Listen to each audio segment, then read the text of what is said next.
Perdonatemi, amici bellini, sono a lavoro, sono in un barn. In un bar ci sono le... non in un bar, in un barn. Ci sono le mucche qua fuori, sono in aperta campagna. Quindi non è che si prendeva molto bene, non ho guardato proprio la partita, ho visto solamente l'attack momentum. E quindi per una volta, poi io indegnamente vi ho sempre portato un video al giorno con le analisi e con tutto, per una volta me la date voi a me l'analisi. Dovete lasciare un commento di 5 parole per descrivermi la partita. Come 5 parole, 5, quindi l'hanno proprio. Vedete le mucche?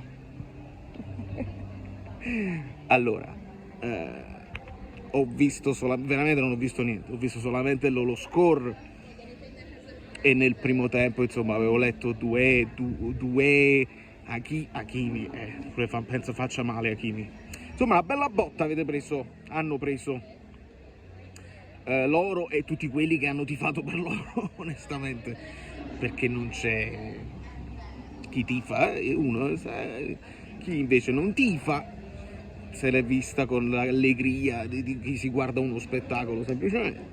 Chi invece ha tifato magari è esultato. Io non ho potuto esultare, sono al lavoro, dobbiamo fare le persone serie. Però ho letto che Kvara ha fatto un gol in finale di Champions alla sua prima occasione. Vince la finale di Champions. Ma perché se n'è andata giù? E perché se n'è andato a vincere una finale di Champions? Si è andato a vincere la Coppa dei Campioni un attimo. Abbiamo vinto anche noi, sì. Devono fare le fotografie, le cose. E ha già un video. E qual è la differenza? Uno deve fare le fotografie e ha già un video con gli amici belli. Di conseguenza 5.000 like, ogni commento, la descrizione della partita in 5 parole. Per esempio, dominio assoluto senza alcuna possibilità. Non lo so se mi viene così, pure 5 parole potrebbe essere avete preso 5 gol, punto esclamativo. Pure punto esclamativo possiamo mettere. Io è tosta 5-0, penso che sia un record.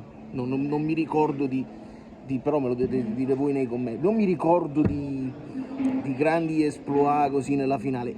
Tutti l'hanno detto, è la prima finale di Champions super equilibrata, dove le forze si accavallano, si equivalgono e non c'è una strafavorita, perché non c'era una strafavorita. L'Inter poteva farcela, il Paris Saint-Germain ogni tanto va in difficoltà, in difesa vanno nel panico. 5-0 credo che non siano andati nel panico, però non lo so, non l'ho vista. Magari sono stati fortunatissimi in quelle poche occasioni, l'Inter ha dominato e loro di contropiede, può essere. Me la dovete dire voi, perché per una volta chiedo io a voi l'analisi nei commenti e poi vi giuro che, come io spesso me li leggo tutti, ma in questa volta nello specifico vorrò leggerli tutti e va bene tutto, anche se voi continuate ad odiarlo, tanto è il nostro passato, noi l'abbiamo detto in silenzio, era la speranza.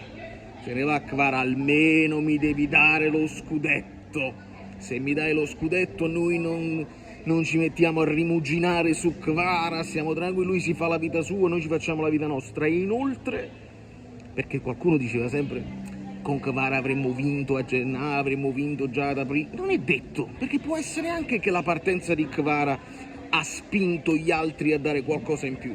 Può essere pure che con Kvara in campo magari un McTominay non ti esplodeva così tanto, perché a livello tattico poteva essere così, ma anche a livello psicologico, dice vabbè c'è Kvara, diamo palla a Kvara, invece qualcuno ha potuto dare qualcosa in più, vista la sua assenza, lo sfizio di vincerlo senza di lui, perché l'altro scudetto Kvara, Osimhen, e adesso invece lo scudetto di squadra, un po' tutti si prendono le loro soddisfazioni, quindi va bene, adesso va bene. Ma pure se perdeva stasera Kvara a noi andava bene lo stesso, noi lo abbiamo fatto il nostro, lui ha fatto il suo e onestamente, ma questa è una cosa mia personalissima, sono contento per lui, perché secondo me lui può puntare a diventare uno dei più forti al mondo, proprio da pallone d'oro proprio, deve crescere, ovviamente, secondo me ha la testa per crescere, per pensare solo allo sport e non perdersi, può continuare a crescere e aggiungere al repertorio altre cose, il repertorio già straordinario che ci ha fatto vedere. Ma quello non fa la fase difensiva, col Paris Saint-Germain fa la fase difensiva, l'ha fatta, vi rimando su Instagram, domani, oggi, sta su Instagram, è uno dei miei reels, andatevela a vedere, dopo Ildiz, dopo lo lascio nella storia di Instagram e capirete che cosa si perché con Spalletti faceva, no, ha fatto pure questa, non ha importanza. Complimenti al Paris Saint-Germain, che è una squadra gemellata al Napoli, poi fanno le schifezze finanziarie come tutte le altre, come pure l'Inter, quindi se devo farne una tra quelle che fanno le schifezze finanziarie, che le fanno tutte in Europa, il Barcellona non è meglio del Paris Saint-Germain, il Manchester City non è meglio del Paris Saint-Germain a livello di schifezzuole, e io mi tifo una che almeno i tifosi non ci danno addosso e siamo gemellati e ci vogliono bene. Va bene? Scrivetemi le 5 parole. 5 parole. L'hanno schiattata a capo, per esempio. Oppure avete pigliato. Voi, fate voi, perché io devo andare a lavorare. Da New York, Valerio Fluido è tutto. 5.000 like. Partiamo da 500. Se vedete 5, poi 5.000.